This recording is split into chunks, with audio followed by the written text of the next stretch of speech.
Everyone. Hope you're having a good Taco Tuesday today. It is Pastor Brendan here with your Tuesday Spiritual Taco. I want to talk today about status. We're going to start reading in Romans 10. I'll start in verse 8, but our real verse is verse 9. But it says, "But what does it say? The word is near you, on your lips and in your heart. That is the word of faith that we proclaim." And then in verse 9, our verse for today, "Because if you confess with your lips that Jesus is Lord and believe in your heart that God raised him from the dead, you will be saved." That status, saved, salvation, is super significant, right? And this verse makes it seem so easy. Like, you follow the steps, you will have the status of saved. But I think the idea of status and what we do with it is super interesting. Status is kind of related to the word static, as in like stationary, as in unmoving. And even though, you can change your status, I think a lot of times that's what we do is we chase a status. And once we think we have it, we try to hold on to it.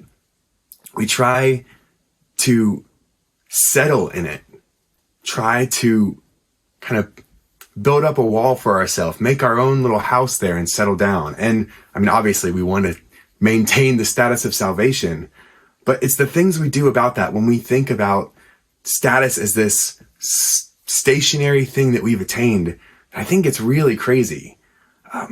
I see it all the time in so many different aspects. The more I think about it, it's like when you get you get a car and then you see everyone on the road with that car. I've been having these thoughts for a while and I keep seeing it in different aspects. I see it a lot with like environmentalism, where people, instead of it being about, helping the planet so many times, it becomes this about being the status of one of the good ones who is helping the environment. And so you make sure that you have that status, you make sure you've dotted every T to make sure you're a good environmentalist.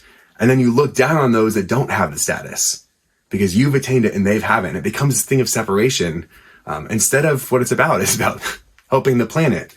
I see it in so many different issues. And I think it happens with salvation too, with sanctification, with holiness. We make it about the status that we have attained, that we want to hold on to and protect for ourselves so that we can look down on those who don't have the same status. But that's not what salvation is, right? Salvation is this active, dynamic, loving relationship with God. So many Christians, I think, and I've been here too, we fall into this trap of, okay, I got saved, I'm good, I checked the box. But that's not what God is inviting us to, right? God is inviting us to this dynamic, loving relationship. And if we are pursuing that relationship, we're not going to sit here and try to defend ourselves, to defend our position, and especially not try to make sure that we have the status for ourselves so that we can use it to point out those who we think are lesser than us that don't have the status. I hope I'm making sense today. I think this is something really significant in the way that we work. And I hope that we can be transformed, that we will let God work.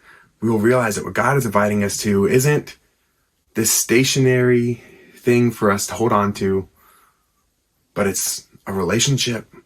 It's moving, it's walking with God day by day. I think there's so many amazing analogies in scripture that, and in our shared faith, our faith history of describing what it means to be a Christian, to be someone who walks with God, to be someone who is being transformed by God's grace, by God's Spirit, day after day. And if we will lean into those, if we will open ourselves to what God is doing, we'll know that it's not just some stationary thing that we're going to hold on to, an achievement we can get, a box we can check off, and instead it'll be this loving movement day in and day out. Be blessed. There's your spiritual taco for the day, and I hope you have a great